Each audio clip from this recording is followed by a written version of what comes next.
नमस्कार, मी सुरेखा. तारा न्यूज मध्ये आपलं स्वागत. पाहूयात आज दिवसभरातील काही महत्त्वाच्या घडामोडी. गोकुळ दूध संघाच्या अध्यक्ष बदलाच्या हालचालींना वेग आलाय, परंतु गोकुळचे अध्यक्ष अरुण कुमार डोंगळे यांनी राजीनामा न देण्याची भूमिका घेतली आहे. खरं तर अरुण कुमार डोंगळे हे गेली 2 ते 2.5 वर्ष महायुतीचे नेते म्हणून काम करत आहेत. लोकसभेच्या निवडणुकीत त्यांनी महायुतीचे उमेदवार संजय मंडलिक यांचा जोमाने प्रचार केला. सहकारी संस्था व स्थानिक स्वराज्य संस्थांमध्येही भाजपा, शिवसेना, राष्ट्रवादी काँग्रेस यांच्यासह मित्र पक्षांची महायुती अस्तित्वात राहिली पाहिजे अशी भूमिका अरुण डोंगळे यांनी घेऊन दूध संघाला महायुतीचा चेअरमन राहिला पाहिजे अशी भूमिका घेतली आहे.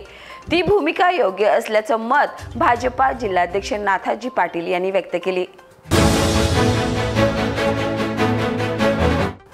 महानगरपालिका सार्वत्रिक निवडणुकीची प्रक्रिया सुरू ठेवण्याचे निर्देश केंद्रीय निवडणूक आयोगाने राज्य सरकारला दिल्यानंतर निवडणुकांची हालचाल सुरू झाली आहे.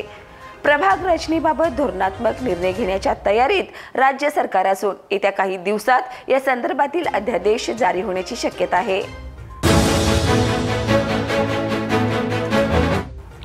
गोकुळमध्ये पुन्हा राजकारणाचा भडका उडालाय. अरुण डोंगळे यांनी खुर्ची सोडण्यास नकार दिल्याने आता आरोप प्रत्यारोप सुरू झाले. नामदार हसन मुश्रीफ यांनी थेट आरोप केलाय की खुर्चीची हाव न सुटल्याने डोंगळे गोकुळमध्ये राजकारण आणत आहेत अशी टीका नामदार हसन मुश्रीफ यांनी केली. भारतीय लष्कराच्या शौर्यशाली महिला अधिकारी कर्नल सोफिया कुरेशी यांच्याविषयी भाजप मंत्री विजय शाह यांनी केलेली अपमानास्पद आणि संतापजनक टिप्पणी ही संपूर्ण देशासाठी लज्जास्पद आहे.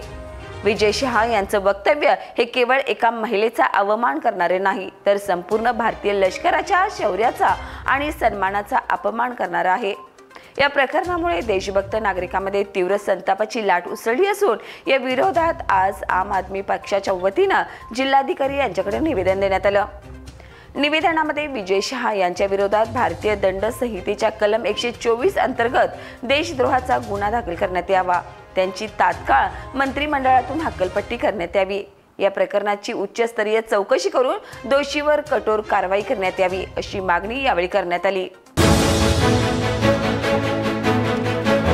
कोल्हापूर, सांगली आणि सातारा जिल्ह्यामध्ये दरवर्षी भयावह पूर परिस्थिती निर्माण करणारा अलमट्टी धरण उंचीवाढीचा निर्णय तात्काळ रद्द करण्यात यावा, या मागणीसाठी अलमट्टी उंचीवाढ विरोधी संघर्ष समितीच्या वतीनं चक्काजाम आंदोलन पुकारण्यात आले. रविवारी 18 मेला कोल्हापूर सांगली रोडवरील अंकली पूल येथे हे आंदोलन होणार आहे. कोल्हापूर स्थानिक गुन्हे अन्वेषण शाखेच्या पोलिसांनी मोटरसायकली चोरी प्रकरणी 3 आरोपींना अटक केली. सनी महावीर गायकवाड राहणार धाराशिव आणि गोविंद महादेव सायगुंडे राहणार परभणी अशी आरोपींची नावे आहेत. त्यांच्याकडून सुमारे 5 लाख रुपये किमतीच्या 8 मोटरसायकली जप्त करण्यात आल्यात. या गुन्ह्यामध्ये एका अल्पवयीन मुलाचा देखील समावेश आहे. अतिग्रे परिसरामध्ये गुरुवारी ही कारवाई करण्यात आली अशी माहिती स्थानिक गुन्हे अन्वेषण शाखेचे पोलीस निरीक्षक रवींद्र कळमकर यांनी दिली.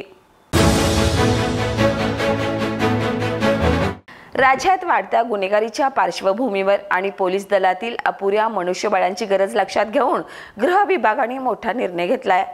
आता पोलीस हेड कॉन्स्टेबललाही गुन्ह्याचा तपास करण्याचा अधिकार देण्यात आलाय. यापूर्वी ही जबाबदारी केवळ पोलीस उपनिरीक्षक व त्यावरील अधिकाऱ्यांकडे होती. महाराष्ट्र शासनाच्या गृह विभागाने 9 मे रोजी या संदर्भातील राजपत्र जारी केले असून हेड कॉन्स्टेबलला तपासाची जबाबदारी देताना काही अटी मात्र घालण्यात आलेत. तर या होत्या आज दिवसभरातील काही महत्त्वाच्या घडामोडी. उद्या पुन्हा भेटूया नवीन बातमीपत्रासह. तोपर्यंत पाहत राहा तारा न्यूज.